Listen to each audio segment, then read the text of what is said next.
Hola, buenos días, buenas tardes, buenas noches. Hoy les voy a mostrar una de las cosas más turbias, raras y grotescas que se pueden llegar a encontrar en Instagram. Y aún así, tiene algo enganchante que hace que no lo puedas dejar de mirar, o por lo menos eso me pasa a mí, que estoy cagado de la cabeza. Y es que hablamos de una especie de serie que se viralizó y nació gracias a los Reels, y que aunque visto por encima parece absurdo y sin sentido como el 90% del contenido visto en Instagram, este podría tomarse como un inquietante retrato del humor negro en internet. Y recalco esta parte de inquietante porque no estamos hablando del típico chiste de le di un globo a la nenita y se le fue volando porque no tenía brazos. En serio es grotesco y algo oscuro. Por lo menos más que los boy memes, eso se los aseguro.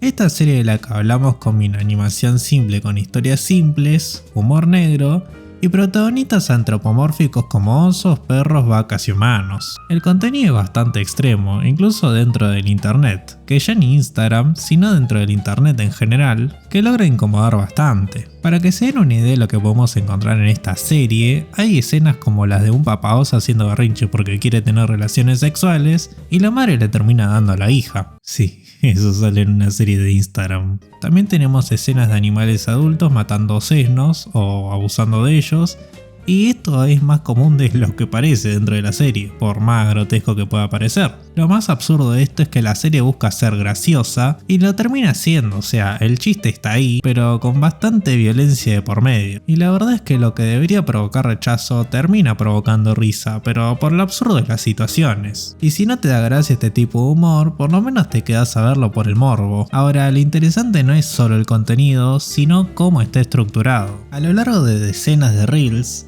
bueno, una decena, tampoco hay tantos en realidad, podemos identificar ciertos patrones, o sea, personajes recurrentes y dinámicas que se repiten. La especie principal son los osos, que funcionan como protagonistas. Dentro de ellos hay variantes: el oso default, que actúa como el eje de muchas historias; la osa madre, que suele representar la figura maternal; el oso padre, que muchas veces es el autor de los abusos o actos violentos; y los osesnos, que suelen ser las principales víctimas en estos videos. Los perros, por su parte, no tienen un rol fijo. A veces son aliados de los osos, a veces son víctimas y en otras ocasiones funcionan como especie de agente del caos. Los humanos casi siempre aparecen como víctimas secundarias o como parte de la decoración. Suelen representar niños o personajes que simplemente están ahí para sufrir las consecuencias que hacen las otras especies. Y por último están las vacas, que solo aparecen una vez como prostituta que se deja ordeñar. Intenté encontrar el origen de estos videos, pero no hay demasiada información.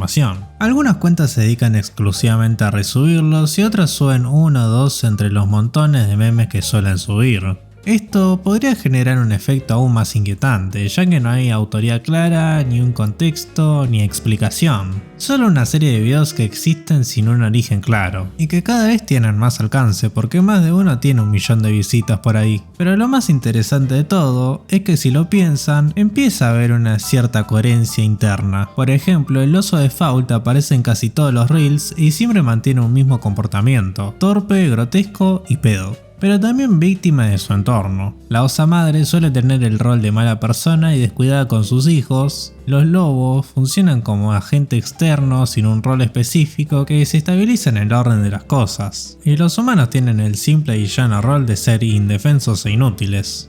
Esto demuestra que quien sea que haya creado esto intenta mantener un mínimo hilo narrativo de las historias y los roles de los personajes. También podemos ver que el mundo en el que transcurren estas historias no es el mismo que el nuestro, o sea, la violencia, la humillación y el abuso son algo común, hay humanos conviviendo con animales que hablan y demás cosas. Una hipótesis que yo tengo es que este universo es una sátira a la sociedad rusa, donde el abuso a menores es común en este país, aunque capaz me estoy fumando fumando 4 porros. Y sí, capaz nunca sepamos la verdadera intención del autor, si es que la hubo. Capaz que es un nene que le gusta el blog del narco y los memes void. Pero incluso este sea el caso, no podemos dejar de pensar en los límites del humor negro en internet. ¿Y por qué seguimos consumiendo cosas que deberían parecernos repulsivas? ¿Dónde está el límite entre la sátira y lo normal? ¿Hasta qué punto el humor negro sigue siendo humor y no es simplemente morbo? Son preguntas subjetivas que son difíciles de darle una sola respuesta, pero eso no quiere decir que dejen de ser necesarias, más que todo en una época donde el contenido se produce en masa y sin filtros, y llega a millones de personas. En lo personal creo que este contenido, aunque sea grotesco, por lo menos es distinto al resto, no porque sea bueno o malo, sino porque por lo menos despierta un sentimiento, que podrá ser asco, podrá ser repulsión,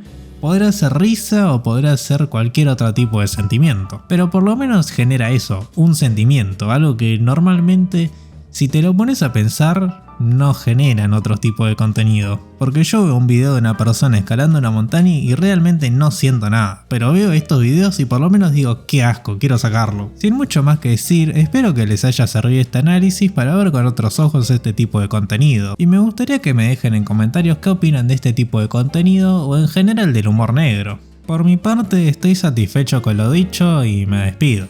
Chao.